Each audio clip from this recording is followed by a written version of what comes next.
नमस्कार दर्शकों, चैनल की गरुड़ पुराण अनुसूची के भाग 4 में आपका स्वागत है।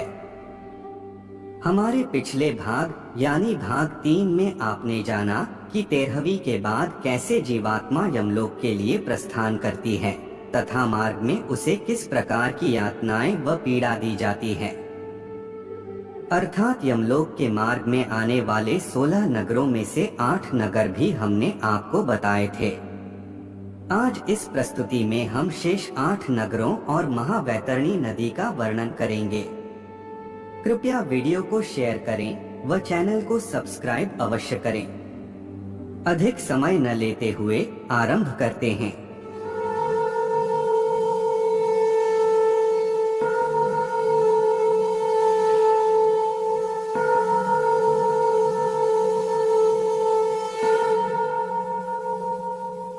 गरुड़ पुराण के अनुसार पक्षीराज गरुड़ भगवान विष्णु से प्रश्न करते हैं कि हे प्रभु, मृत्यु लोक और यम लोक के मध्य स्थित वैतरणी नदी से जीवात्मा का क्या संबंध है और उन्हें इस नदी में किस तरह का दंड दिया जाता है अथवा किस प्रकार पापी जीवात्माएं महावैतरणी नदी को पार करती हैं।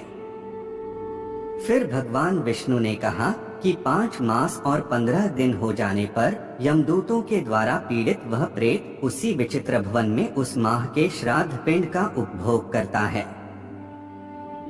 भूख के कारण मार्ग में बार बार उसको पीड़ा पहुंचती है। अतः यमदूतों के द्वारा मार्ग में विश्राम हेतु रोके जाने पर भी वह उस मार्ग में विलाप करता है। वह कहता है कि क्या कोई पुत्र या बांधव है जो मेरे मरने पर शोक सागर में गिरते हुए मुझे सुखी नहीं कर रहा है।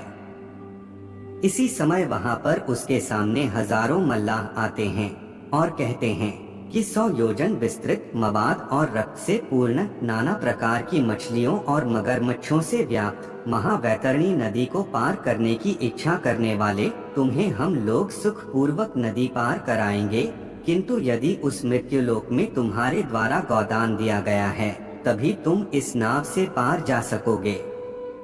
मनुष्यों का अंत समय आने पर वैतरणी गोदान ही हितकारी होता है।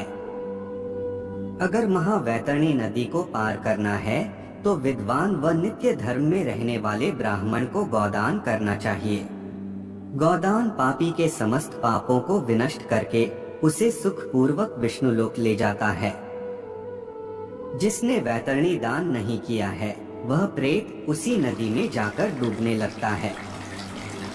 जो प्रेत जितना पापी होता है उसे निश्चित समय तक महावैतरणी नदी में रहना पड़ता है और डूबते हुए स्वयं अपनी निंदा करता हुआ कहता है कि मैंने ब्राह्मण को कभी कुछ दान नहीं दिया है, न मैंने अग्नि में आहुति दी है, न भगवान का जप किया, न तीर्थ में जाकर स्नान किया है और न भगवान की स्तुति ही की है। फिर यमदूत उस प्रेत से कहते हैं कि हे मूर्ख, जैसा कर्म तुमने किया है अब वैसा ही भोग कर। ऐसा कहने के बाद यमदूतों के कटु परंतु सत्य वचन सुनकर वह प्रेत उसी समय जड़ बुद्धि हो जाता है और वैतरणी के दूसरे तट पर दिए गए श्राद्ध के दान एवं पिंड का भोजन करके आगे की ओर बढ़ता है। इसके बाद वह प्रेत एक दिन रात में 247 योजन की गति से चलता है।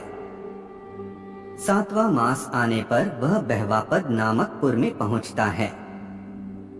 7म मासिक श्राद्ध में जो कुछ दान दिया गया है उसको खाकर 8वें मास की समाप्ति पर उसकी यात्रा दुखदपुर तथा नाना क्रंदनपुर की ओर होती है। यहाँ अत्यंत दुखी होकर वह रोने लगता है। यहाँ के निवासियों को क्रंदन यानी रोता देखकर वह प्रेत स्वयं शून्य हृदय एवं दुखित होकर बहुत जोर जोर से रोने लगता है। वहाँ 8वें मास के श्राद्ध को खाकर वह सुखी होता है। नगर को छोड़कर वह तप्तपुर चला जाता है। सुतप्त भवन में पहुंचकर प्रेत 9वें मास के श्राद्ध में पुत्र के द्वारा किए गए पिंडदान एवं कराए गए ब्राह्मण भोजन को खाता है। 10वें मास में वह रौद्र नगर जाता है। वहाँ वह 10वें मास के श्राद्ध का भोजन करके आगे स्थित पयोवर्षण नामक पुर के लिए चल देता है। वहां पहुंचकर वह 11वें मास के श्राद्ध का भोजन करता है और वहां मेघों की ऐसी जल वर्षा होती है जिससे प्रेत को बहुत ही कष्ट होता है। तदंतर आगे की ओर बढ़ता हुआ वह प्रेत अत्यंत कड़कती हुई धूप और प्यास से तड़पने लगता है। 12वें मास में पुत्र ने श्राद्ध में जो कुछ दान दिया है उसका ही वह दुखित प्रेत वहां भोग करता है।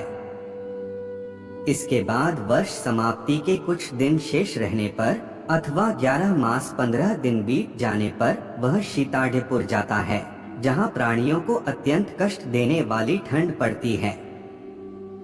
वहां की ठंड से व्यथित, भूख से व्याकुल वह प्रेत इस आशा भरी दृष्टि से दसों दिशाओं को देखने लगता है कि क्या मेरा कोई बंधु बांधव है जो मेरे इस दुख को दूर कर दे।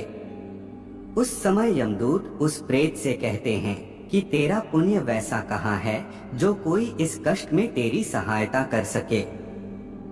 इसके बाद वहां से 44 योजन परिक्षेत्र में फैला हुआ गंधर्व और अप्सराओं से परिव्याप्त और अत्यंत मनोरम बहुधर्म भीति भवन पड़ता है जहां 84 लाख मूर्त एवं अमूर्त प्राणी निवास करते हैं। इस पुर में 13 प्रतिहार बसते हैं जो ब्रह्मा जी के पुत्र हैं और श्रवण कहलाते हैं। ब्रह्मा जी के पुत्र श्रवण देवों का वर्णन व इनसे जुड़े हुए सभी कार्य हम आपको अगले भाग यानी भाग 5 में बताएंगे। आज के लिए केवल इतना ही। जाने से पूर्व वीडियो को लाइक करें व चैनल को सब्सक्राइब अवश्य करें।